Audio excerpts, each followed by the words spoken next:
Unaweza ukawa unaomba, you can be praying, ni kama Mungu amenyamaza kwa ajili yako. It's like God has kept quiet for you. Kwa sababu saa ya majibu yako, because the hour of your answers kutoka kwa Mungu inakuwa haijafika. From God has not yet reached. Unaweza kuwa unafanya biashara uone matokeo. You can be doing business but you don't see outcomes. Unaweza kuwa unalima uone matokeo. You can be farming but you don't see outcomes. Unaweza kuwa unafuga uone matokeo. You can be keeping livestock but you don't see outcomes. Saa ya majibu yako inakuwa bado. The answer for you, the hour for your answers is not yet. Lakini asubuhi ya leo, but this morning, umengoja saa kama hii. You have waited for an hour like this. Saa ya majibu yako, the time for your answer, leo imetimia. Today has reached. Leo imetimia. Naamani alikuwa jemedari wa jeshi la Sham. Naaman was a general of the Shami's army. Lakini alikuwa na ukoma. But he has leprosy. Biblia inasema kwamba kwa mkono wake Mungu aliwapa Washami kushinda.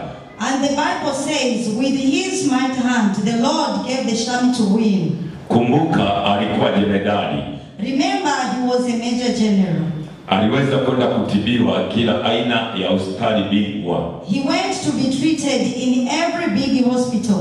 Na kwa kuwa kwa mkono wake Washami walishinda. And because with his mighty hand the Shami wins. Raisi wa nchi alimtegemea.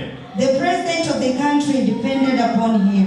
Taifa lilimtegemea. The nation depended upon him.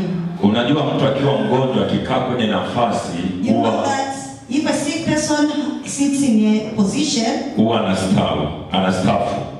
He can retire. Lakini pamoja na ukoma wake, bado mkono wa Mungu ulikuwa juu yake.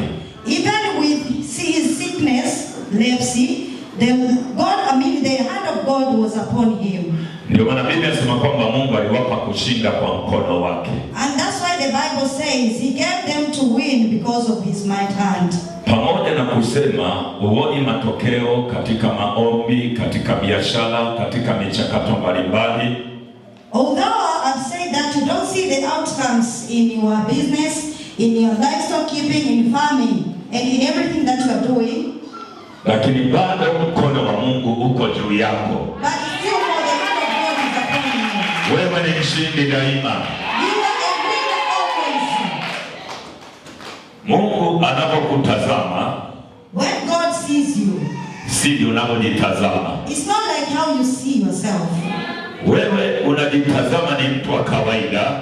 You see yourself as a normal person. Lakini Mungu anakutazama sio mtu wa kawaida, ni mtu wa thamani. But God sees unaopanabirika. Ndio. Itwayo kwa Kiebrania. Ndio. Bethsaida. Ni jina la hiyo birika. Yani yale mabwawa madogo, sehemu zingine wanaitwa maziwa. Waebrania waliita birika. Sawa? Amen. Nayo ina matao matano. Ndani ya hayo, matao manake ni milango ya kuingilia kwenye lile ziwa au ile birika. Ndani ya hayo, jamii kubwa ya wagonjwa walikuwa wamelala. Ndio. Vipofu. Ndio. Viwete. Ndio. Nao waliopooza. Ndio. Wakingoja maji yachemke. Ndio. Kwa maana kuna wakati ambapo malaika hushuka, akaingia katika ile birika, akayatibua maji. Basi yeye aliyeingia wa kwanza, baada ya maji kutibuliwa, akapona ugonjwa wote uliokuwa umempata. Ndio. Na hapa palikuwa na mtu ambaye amekuwa hawezi muda wa miaka 38. Yesu alipomwona huyo amelala, naye akijua ya kuwa amekuwa hali hiyo siku nyingi, alimwambia, wataka kuwa mzima? Yule mgonjwa akamjibu, Bwana, mimi sina mtu wa kunitia birikani kuinuliwa. Ila wakati ninapokuja mimi, mtu mwingine hushuka mbele yangu. Yesu akamwambia, simama, jitwike godoro lako uende. Ndio. Mara yule mtu akawa mzima, akajitwika godoro lake, akaenda. Nayo ilikuwa ni siku ya Sabato siku hiyo. Amen. Yesu makofi na vigelegele.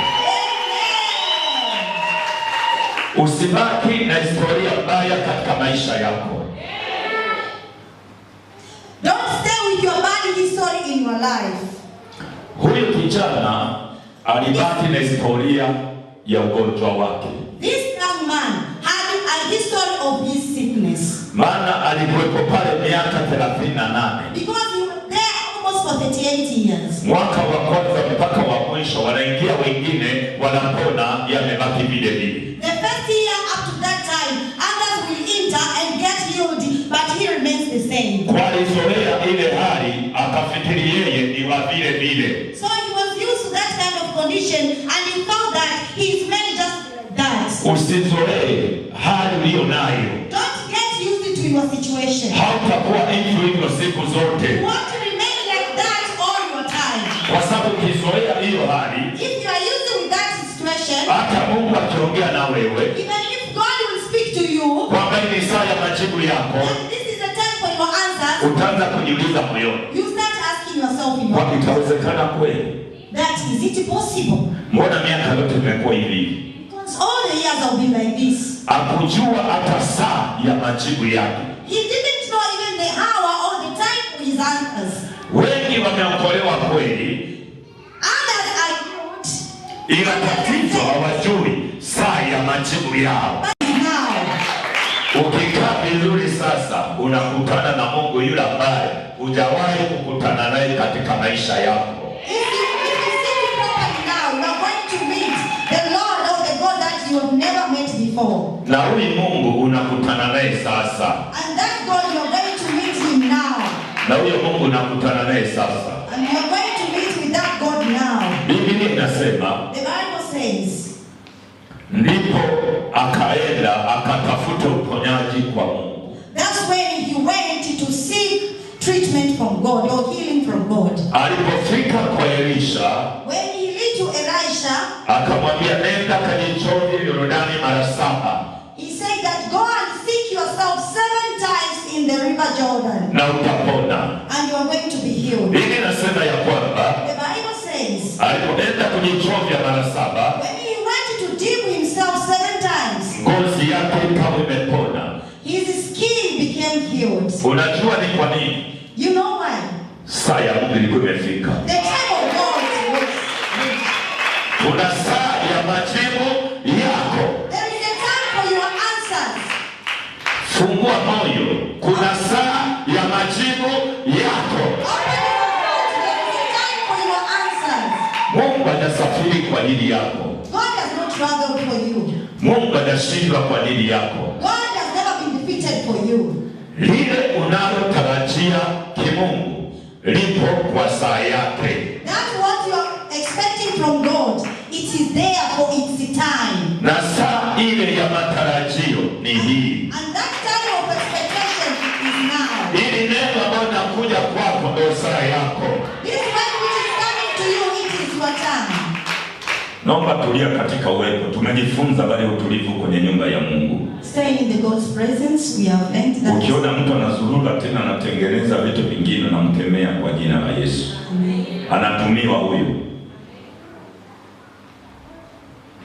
Bwana Yesu nasifiwe. Praise the Lord.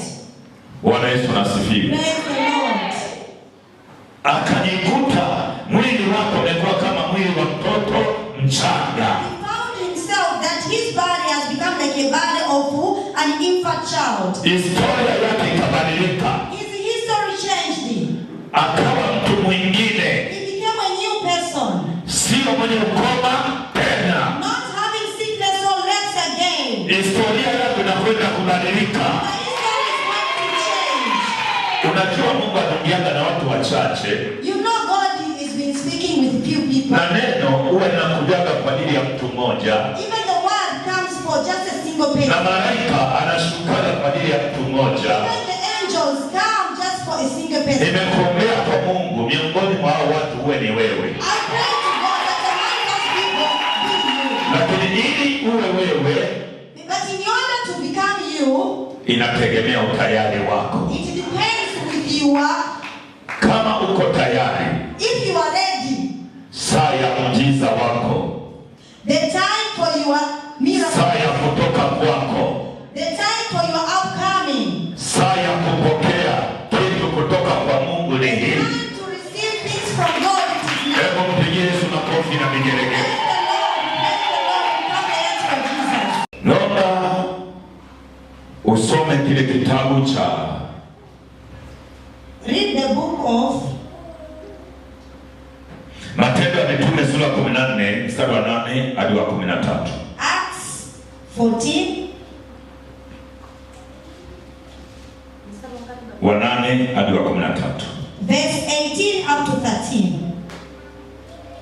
Naomba soma. Neno la Mungu linasema, Amen. na huko Listra kiwete tangu tumboni mwa mamaye, Dhaifu wa miguu lakini kiwete tangu tumboni mwa mamaye. ambaye hajaenda kabisa. Ambaye hajatembea kabisa. Mtu huyo alimsikia Paulo alipokuwa akinena, Mtu huyo alimsikia Paulo alipokuwa kinena, ambaye akamkazia macho na kuona ya kuwa ana imani ya kuponywa. mtu aliye tayari kupokea na tazama, lakini mkao wake unamtambulisha kwamba huyu ana imani ya kupokea. A person who is ready to receive sits in a position that he has faith to receive what he is expecting from God. Akasema kwa sauti kuu, simama kwa miguu yako sawasawa. Paulo akamwambia, simama kwa miguu yako sawasawa. Maliza kusoma kwanza. Akasimama upesi akaenda. Akasimama upesi akaenda. Na makutano walipoona aliyoyafanya Paulo, Na makutano walipoona alilofanya Paulo, wakapaza sauti zao, wakapaza sauti wakisema kwa Kilikaonia, ndiyo, miungu wametushukia kwa mifano ya wanadamu. maana yametendeka, inatosha, yametendeka yale ambayo hatukufikiri kwa akili zetu. Things which have been done, Kwa sababu huyu never imagined in your thoughts. huyu alizaliwa akiwa kiwete, This was born a lame.